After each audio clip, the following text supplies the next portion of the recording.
future of education is not just shaped by technology, but by leadership. To explore the vision driving the future of education, ET Education presents How Education Leaders Think, a series that explores the vision, leadership, and strategic thinking behind institutions transforming education.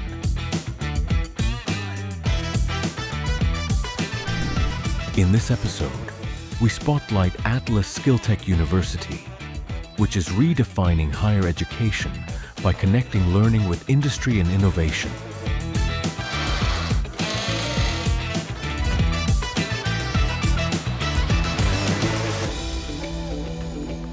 There is a palpable shift that's happening in education that's powerful enough to change everything.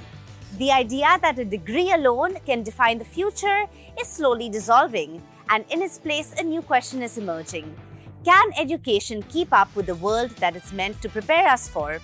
A world that is faster, it's more complex, and more uncertain than ever before. I'm Devina Lasan, and today we step inside Atlas Skilltech University, where this very shift is being built for.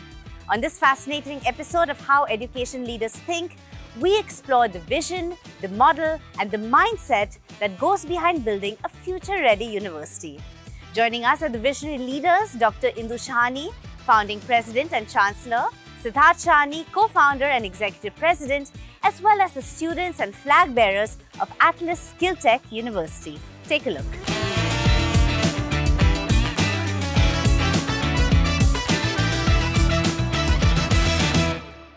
Dr. Shahani, such a pleasure to talk to you today. Thank you so much for joining us. Thank you, and really looking forward to this. Yes, absolutely. Because, we're here to talk about how education leaders think, right? And who better to talk to than someone like yourself for such an illustrious career in the education sector. We'd love to understand a little bit about how this all started for you. You've truly been a landmark, I would say, in the education space here in India. How did the journey begin? I really wish my mother was listening to everything that you have said about me.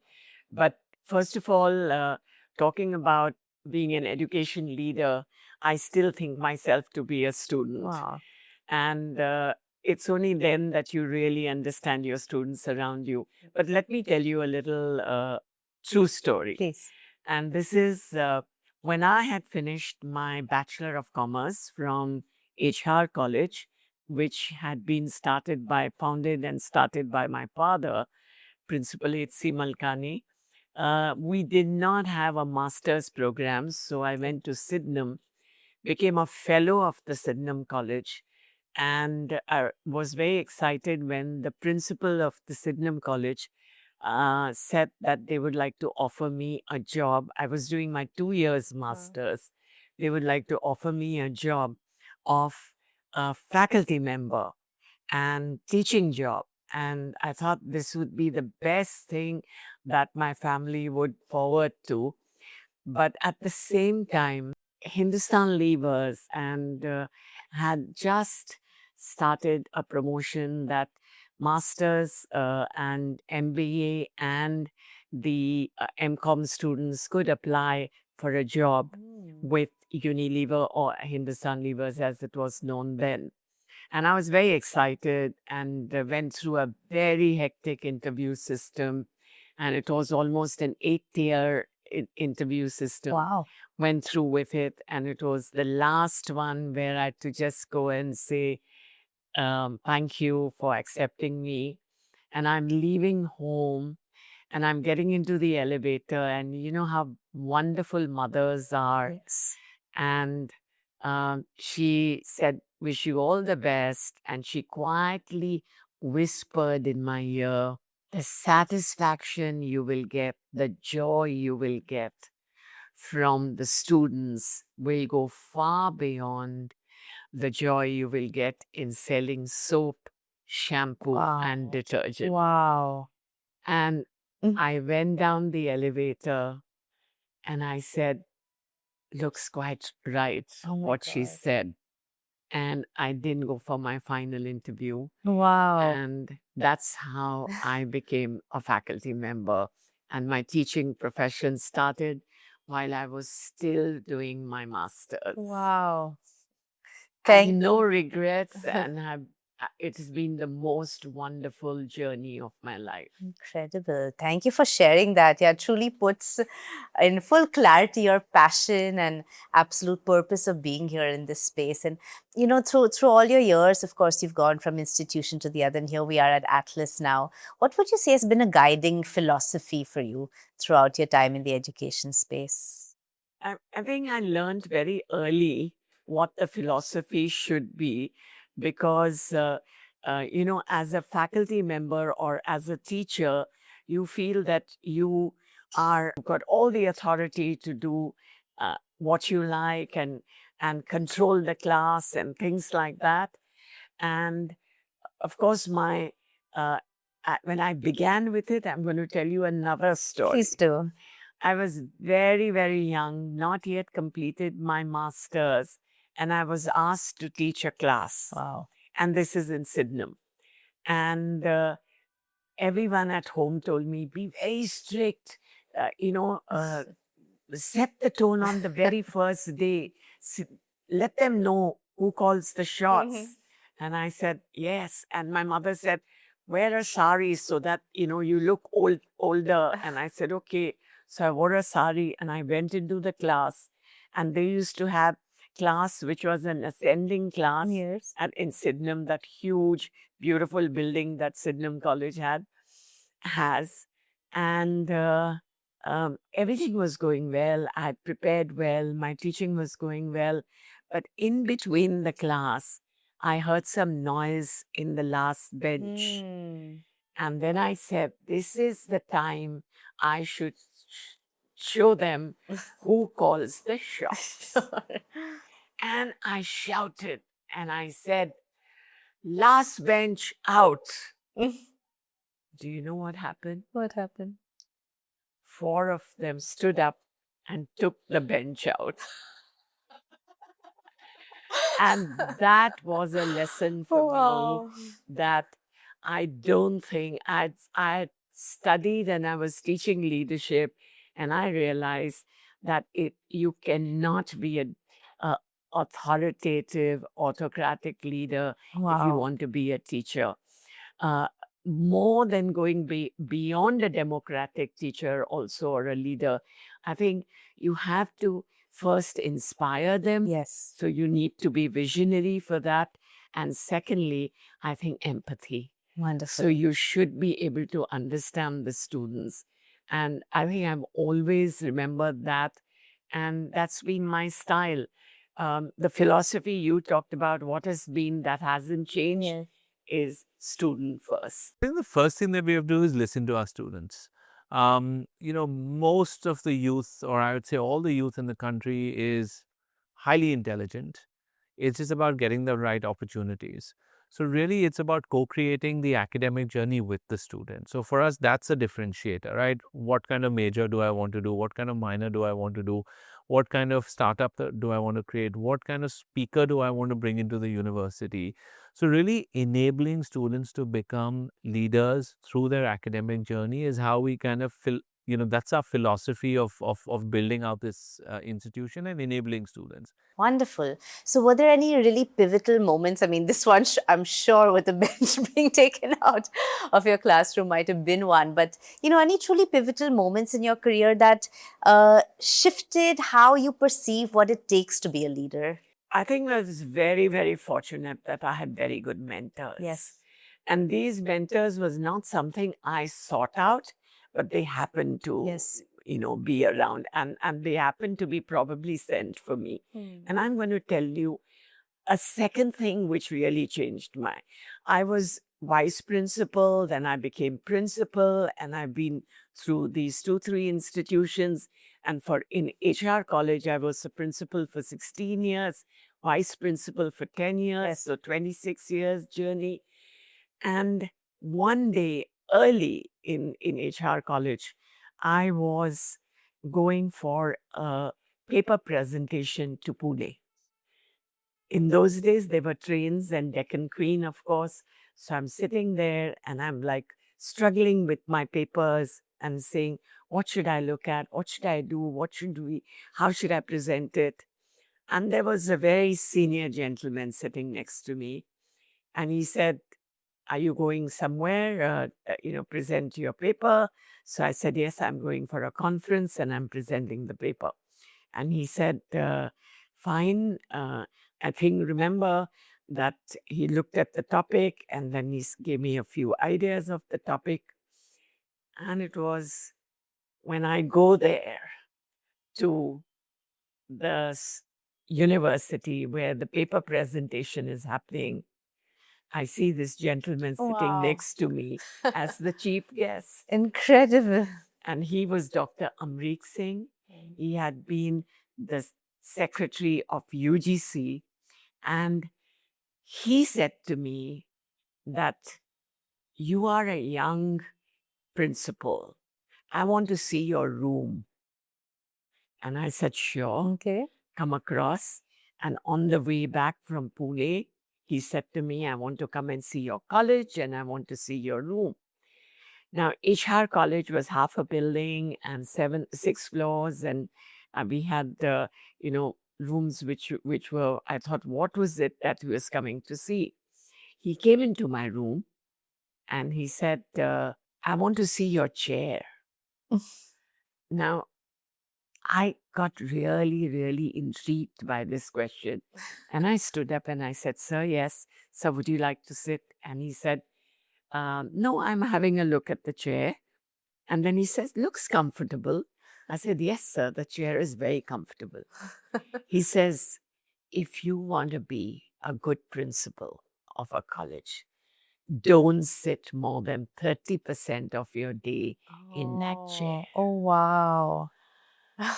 What a lesson. What a lesson. And I think till this day, I was very happy the other day when young students were escorting some of the newcomers, and I met them and I said hello to them. And they said, she's the chancellor, is she? And the student said, you don't have to worry about her. She is all around. She will meet you in the elevators. Nice. She'll meet you on the floors. I've even kept little desks for myself in the floors so that I can, because how else do I meet my students? Absolutely. Absolutely. And my door is never closed. Wonderful. And if you see, there'll be a little chit there which says, faculty knock and students push the door. Wonderful. Truly, we can see how that reflects right across the campus here at Atlas. We'd love to understand, so how did the journey for Atlas begin? It's a very unique institution that you have here, and I would leave the entire floor to you on this. This is the most interesting part of my life, I would say today, that we had the opportunity to create this great university. I was in my final year among the last 2-3 years at HR College, when industrialists would meet me and they say, what next? Yeah. And I would say maybe a B school, a business school. And they'd say yes, but future is different things. Sure. And somebody said, why don't you look at a design school? And I said, oh, wow. And somebody said, a technology school. And I said, that's interesting. My brothers were, engineers. My husband was engineer, IIT Kanpur, gold medalist. And I said, I never thought of technology with all these people around me. Meant to be. So, design school, I went in to see NID, was very excited. And then I said, NID being a government institution, it would take longer for me to get more information. And my husband said to me, why don't you look at some of the institutions abroad and look at some of the best ones? Sure. And we looked at Parsons, and all we needed was, because I did not come from a design background, all I needed was guidance on the curriculum framework. Yeah. And so I wrote to the president of Parsons I got a mail back in few minutes. Wow. I said, Mumbai, the financial center of India, the laboratory for design wants to start a school in design. Please help us. And they said, what do you want? And I said, curriculum help, a collaboration. And then they said, can you make a proposal? And I'm very happy to say that my young son, he was with McKinsey, and I said to him, create this proposal for me. And he created a beautiful proposal for me, for my design school, and I sent it. And the next was, Van Zandt said, come to us and let's talk. Wow. And 2013, we started ISD, the School of Design and Innovation. Wow. And that was a standalone AICTE institution. But coming from a management perspective, I had always felt that my students are only job seekers. Yes. But I wanted to have and develop job creators. Right. So I set a school of entrepreneurship. So we started ISME, the School of Management and Entrepreneurship. And that was again a standalone institution. During the pandemic, we had record admissions, which only supported us to say we are in the right way. We are going the right way. And that's when the government of Maharashtra's Skills, Innovation and Entrepreneurship Department approached us and said, why don't we join hands and you become a skills university? Wow. And we didn't do just skills. We are happy to see that it's a skill tech university. Yes. Wonderful. Okay, there's so much to ask you here now. So Atlas, of course, is a completely multidisciplinary institute. Firstly, if you can tell us a little bit about that, what it truly means for you today. What is the importance of this style of institution in the landscape of education? You know, what really makes it stand out as the kind of institute that prepares the students ultimately for the outside world? And finally, what is the vision that you have for your students? Sure. The first part about what's multidisciplinary and how are we handling it here at Atlas and how is it different? Yes.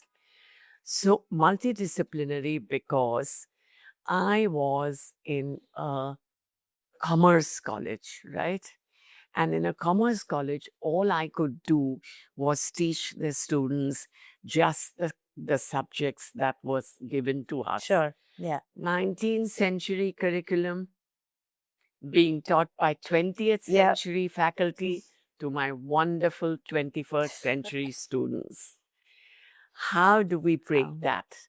And we could not, even if I needed a psychology class, I could not send them to another institution and say, pick up a psychology from there. I was thinking, why is it not possible for us to have multidisciplinary? So once we started the design school, we started the management school. The next was technology. So in the college, I want the ecosystem. Atlas being in the Mumbai puts me directly into the design and the business world. And today, technology is knocking on every door. Absolutely. Absolutely. And so we started a school of technology with which computer science with AI, ML, robotics, and now cybercrime. So that's all together. And then after that, we said, at the end of the day, when I say multidisciplinary, this is it. A designer will need a management lesson. Yes. A manager will need to understand design. Both of them will require the base of technology. But at the end of the day, when they are either in a corporate working or if they are setting up their own, entrepreneurial project, they must understand law. Yeah. Wow. And that's why law comes in. Right. And so this is our first year of the law college. Wow. Wow. Truly, what an inspiring vision you have there. And, I must ask you at this point, because we're talking about tech and the importance of tech. In this world where AI is indispensable, right, across the board, whether we are talking our personal lives, our corporate lives, our students, business owners, how would you say, or rather, where is the importance of AI today for students? And is it changing the kind of skills you think that students need in the world? I think it's enhancing. It definitely is enhancing their skills, but we have to keep them rooted. Yes. And I think they're smart enough to understand that they have to be rooted. And I think the challenges, I would say corporates, jobs, and other kind of frameworks face from AI is different from education Right. faces. Sure. But let's first look at AI. We have gone ahead and openly introduced AI in all our courses. We feel that shunning it at this stage is only going to be detrimental to our students. So we've gone all around.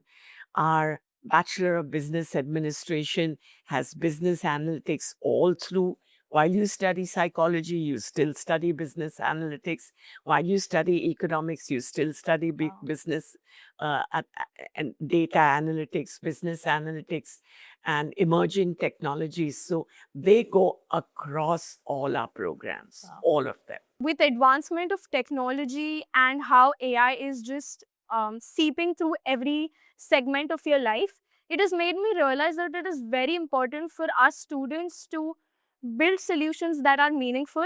How do we guide them to use this? Because at the end of the day, their intelligence has to be kept alive while they are using AI. Yes. How do you do that? And I'll tell you how smart our students are. I'm going to give you two examples, if I may. Please. All right. The very first example is one day a teacher said to me that, and we don't stop the internet, we don't do anything, we just keep it. They do have their phones in their pockets, but we know there will be a responsible use of AI. Okay. Once in a while, the students do get tempted and they will do things like that where they use agentic AI. Now, us teachers are smarter. One day when they found that a lot of agentic AI has been used in the class, they didn't test the students on the answers. Oh. They looked at the students to see what prompt they had given. Oh, wow. Okay. So when that is their intelligence and what the answers come is the AI intelligence.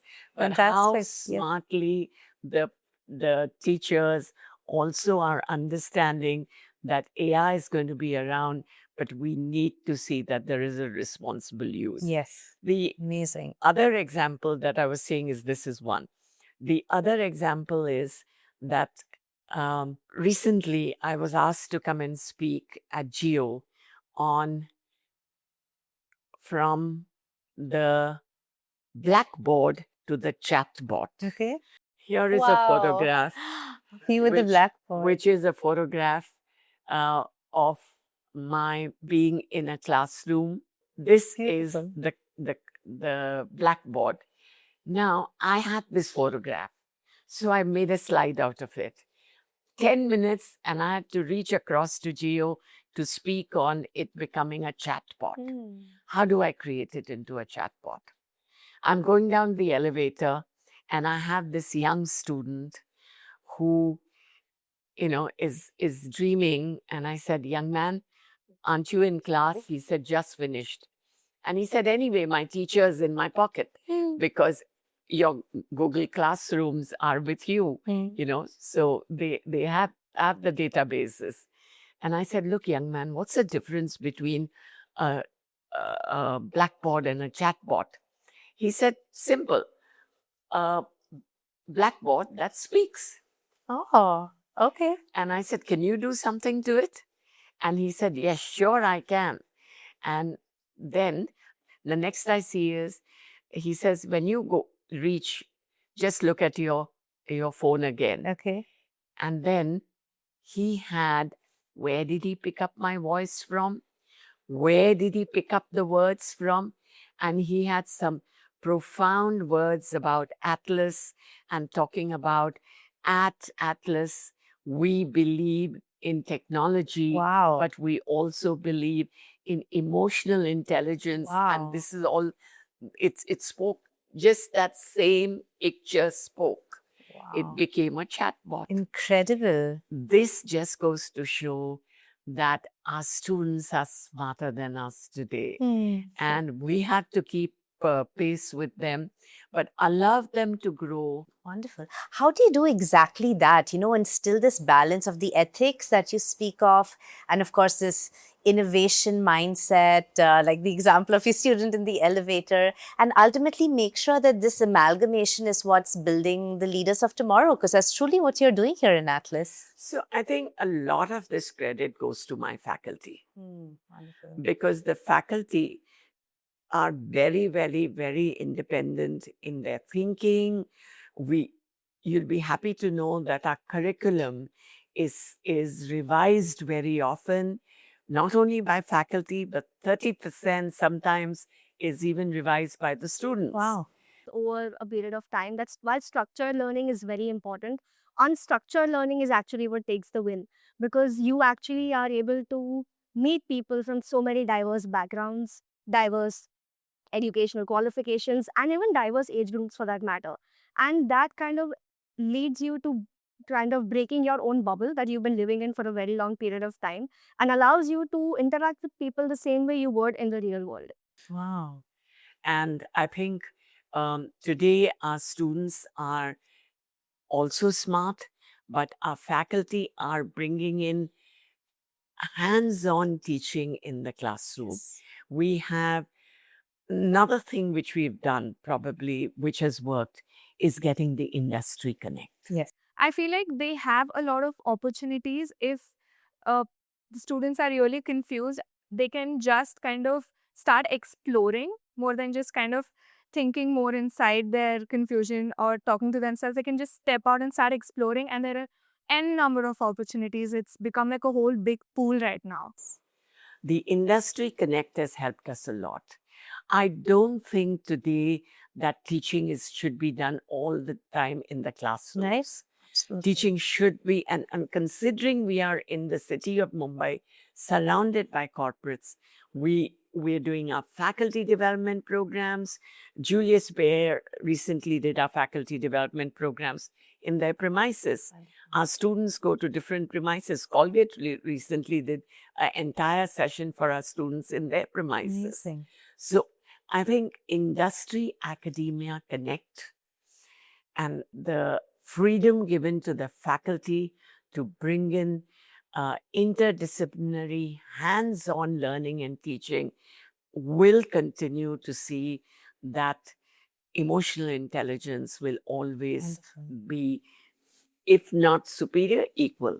I think I saw the most amount of flexibility in terms of the interdisciplinary teaching of sorts from Atlas itself in comparison to other universities.